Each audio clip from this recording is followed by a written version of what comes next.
Olá pessoal, nesta videoaula eu vou falar sobre funções em Python.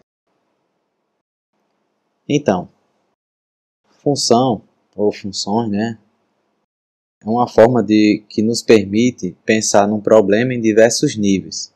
Então, quando tem um problema, você divide em diversos subproblemas e as soluções dos subproblemas são combinadas numa solução do problema maior.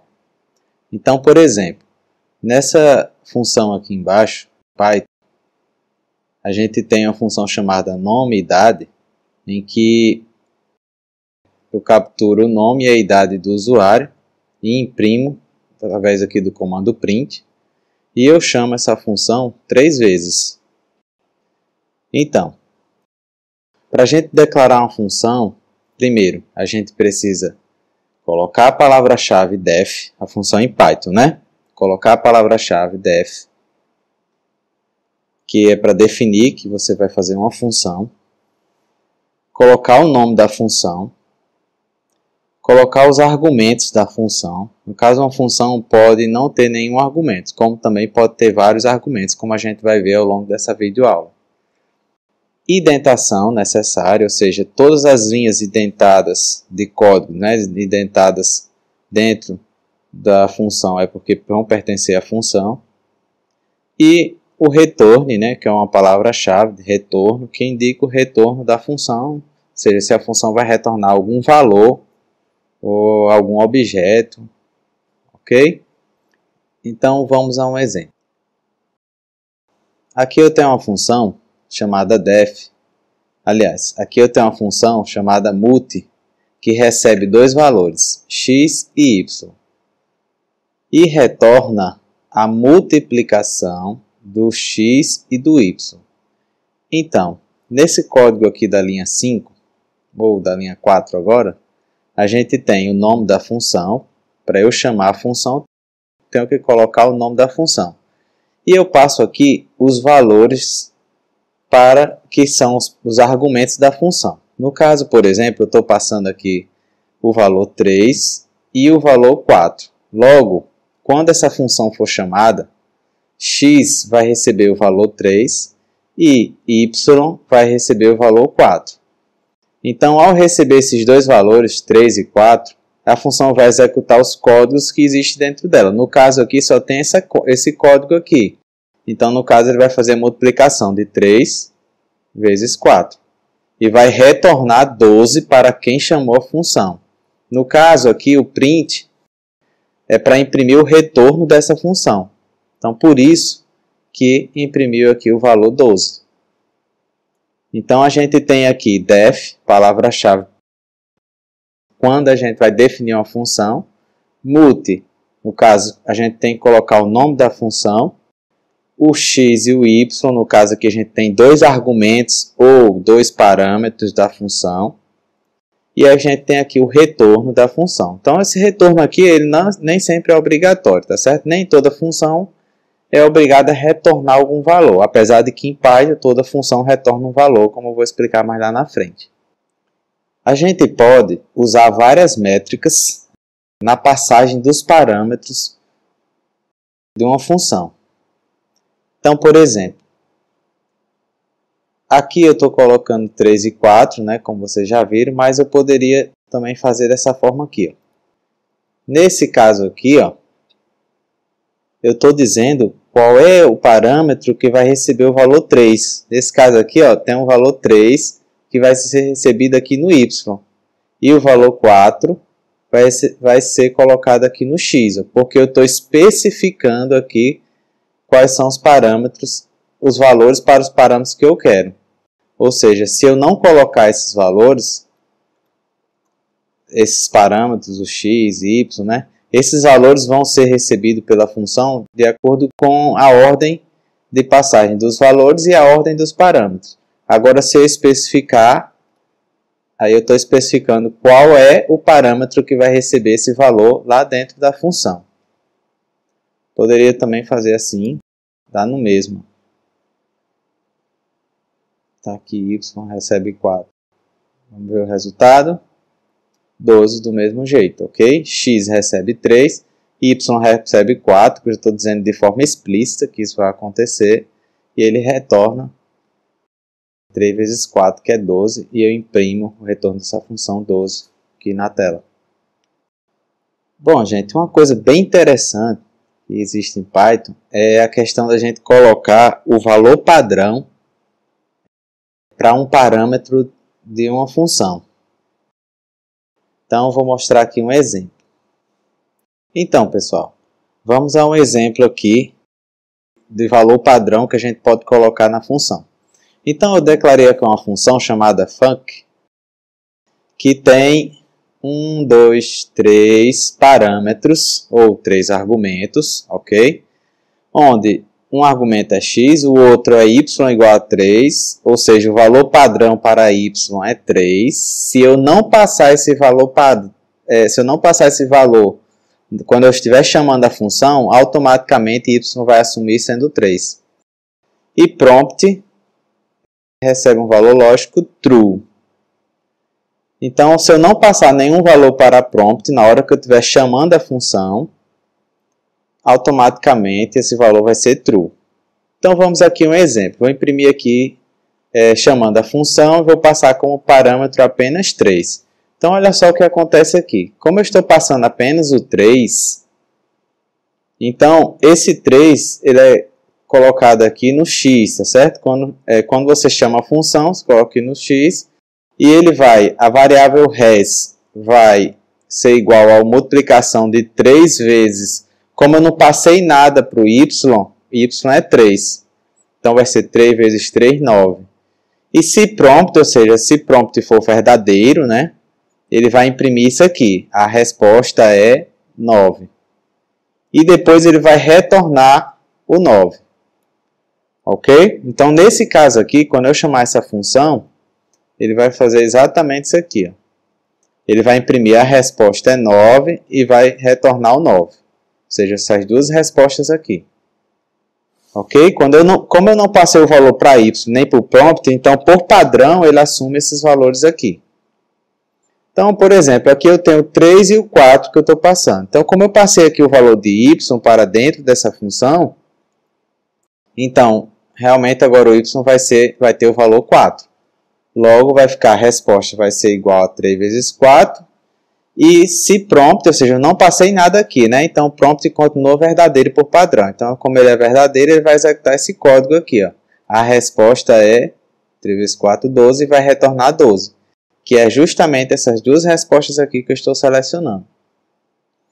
Em seguida, a gente tem a chamada da função passando todos os valores. O 3 e o 4 e o false, né? Que é o falso. Então, 3 é x, o y passa a ser 4 e o prompt passa a ser falso. Então, 3 vezes 4, 12.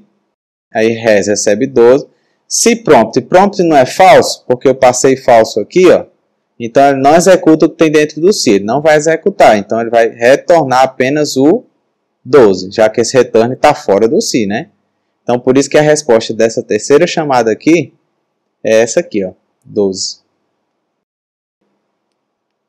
Bom, gente, uma coisa bem interessante em Python é que a gente pode criar um argumento ou um parâmetro que recebe um número ou uma quantidade arbitrária de valores. Então, por exemplo, basta você colocar aqui o asterisco notas para você dizer que você vai receber uma quantidade aí variada, né, de valores como parâmetro dessa função. E aqui eu estou fazendo a soma dos valores que eu recebi em nota, dividido pela quantidade de notas, né? Len quantidade de notas. Soma é a soma. No caso aqui, ele está imprimindo a média das notas que ele recebe aqui. Então, por exemplo, se eu chamar a função média e passar esses valores 3, 4 e 5, esses valores são recebidos dentro de notas, 3, 4 e 5, e aí ele soma o 3 mais 4 mais 5 e divide pela quantidade de notas. No caso, a quantidade de notas é 3, né? E aí ele imprime a média. Média 4, né? Nesse caso aqui, é o primeiro exemplo que eu estou falando aqui, que essa função não tem retorno, digamos assim. Eu não coloquei a palavra-chave return, né? Ela apenas quando você chama a função, ela já faz a impressão aqui, ó. Para eu não ter que colocar print aqui, né? É uma outra forma de fazer. Então é bem interessante essa questão de você poder passar uma quantidade arbitrária aí de valores para dentro da função. Então você passa dessa forma aqui, com asterisco. Você pode inclusive passar listas e dicionários. Ó, nesse caso aqui eu criei uma lista, não modifiquei nada da minha função anterior. Criei uma lista 3, 4, 5, né? Tem 3 valores aí minha lista. Chamei a função média e passei a minha lista para dentro da função média. E aí notas a variável notas aí no caso pegou os valores da lista, né? E aí fez a soma e depois calculou, dividiu pela quantidade de notas, ou seja, imprimindo a média, né? Vou ver aqui 10, 9 e 8. Ok? Bom, gente, uma coisa que é importante em Python é que toda função em Python ele retorna algum valor, por mais que você não use a cláusula return, que era o caso do nosso último exemplo. Então, funções que não possuem esse return, ele retorna o none, né? None é como se fosse uma constante especial da linguagem Python, é como se fosse um null, void ou nil que a gente encontra em outras linguagens de programação. Logicamente é representado por ser um valor false, né? Valor lógico falso. E o interpretador não imprime o nome, certo? Mas assim, o que acontece? Por isso que a gente chama de funções, porque todas as funções em Python elas retornam algum valor, por mais que a gente não coloque o return de forma explícita. Bom, outra coisa bem interessante é que as funções em Python podem ser utilizadas da mesma maneira que qualquer outro tipo em Python. Elas podem ser argumentos de outras funções, valores de retorno de outras funções, elas podem ser atribuídas a outras variáveis, partes de tuplas, listas, por aí vai.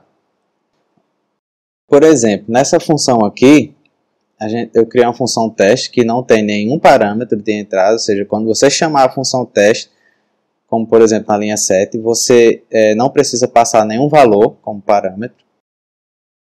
E aí, nessa função, ele tem 3 variáveis, x, y e z, 1, 2, 3, e ele retorna uma tripla, que é 1, 2 e 3.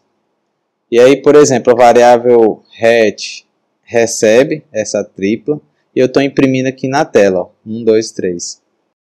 O valor de retorno aqui nesse caso foi uma tupla, né? Eu poderia também retornar uma lista.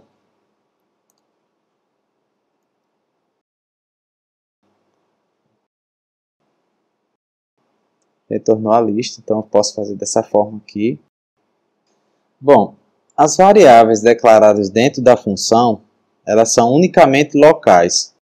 Ou seja, elas são destruídas após a execução de toda a função. Então, por exemplo, na função anterior, quando eu chamava a função teste e criava variáveis x, y, z, depois que a função era chamada e que eu ia para a próxima linha de código, aquelas variáveis elas são destruídas, elas não existem mais, entendeu?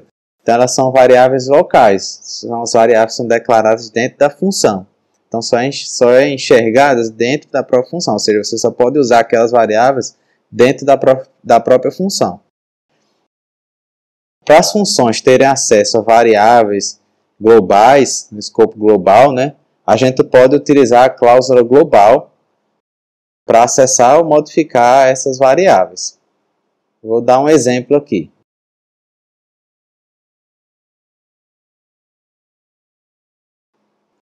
Olha só, gente. Primeiro eu declarei uma variável x, que é inteira, e tem valor 10. Depois eu criei uma função, teste, em que eu estou pegando aqui a variável x global, ou seja, a variável que está fora da função, estou alterando o valor dela para 11 e estou retornando o valor de x, no caso 11. Então, ó, quando eu chamar a função teste aqui, ó, na linha 7, o que é que vai acontecer? Ele vai pegar o valor que tem da variável x lá, no caso é 10, vai dizer que x agora é 11 e vai retornar 11. E vai imprimir o valor 11. Ok? Nesse caso aqui, ó, imprimir o x de novo, ó, eu estou chamando apenas esse x, sem passar pela função. Retornou 11. Logo, isso quer dizer que, para eu modificar uma variável que está fora de uma função, e eu modificar essa variável dentro de alguma função, eu preciso colocar o global. Ou seja, quando eu coloco essa palavra-chave global, eu estou dizendo que essa variável aqui corresponde a essa variável x aqui global, que está fora da função. Se eu não colocasse isso aqui, olha o que é que iria acontecer. No caso aqui deu 11 e 10. Vamos lá. Primeiro teste, chamou a variável teste, ele declarou uma variável x, que tem um valor 11. Essa variável x é uma outra variável diferente dessa, e retornou o x, 11, né? E aí foi impresso o quê? O valor 11. Em seguida eu imprimo, ó, o x que é essa variável aqui, ó, que é 10. Ou seja, isso mostra que essa variável que foi criada dentro da função, ela é uma variável completamente diferente dessa variável que está fora da função. Agora, se eu quiser utilizar essa variável aqui dentro dessa função, aí você coloca a palavra-chave global. Ok? Para acessar e para modificar. Então, pessoal, espero que tenham compreendido. Agradeço pela atenção e até a próxima videoaula.